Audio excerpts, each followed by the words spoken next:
Okay, driving on Jose de Diego Avenue, you see mostly a commercial avenue.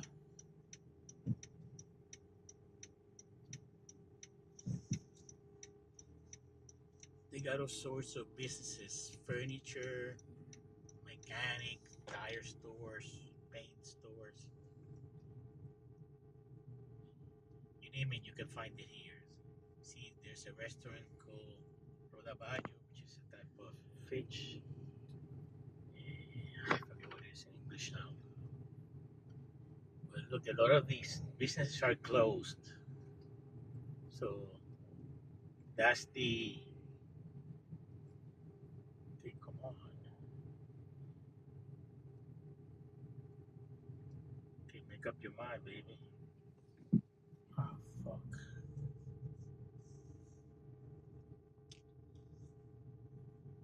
So a lot of this light has been damaged since Maria, just everything, almost 10 months.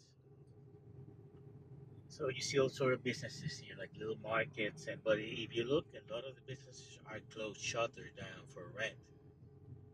That's as a result of uh, Carmen Yulin's anti-business policies and programs.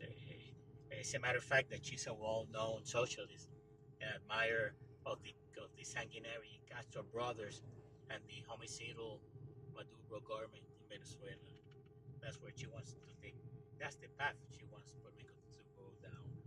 Socialism, communism.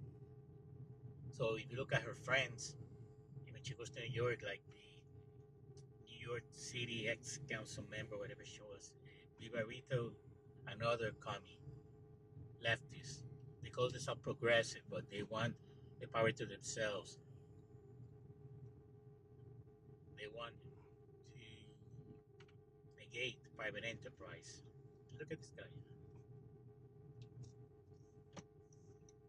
Okay, so we almost now on Pinheiro.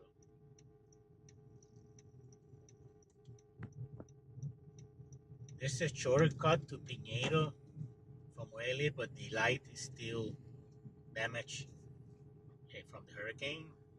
Almost 9 months, and that they haven't fixed that traffic light. Oh, come on! I mean, this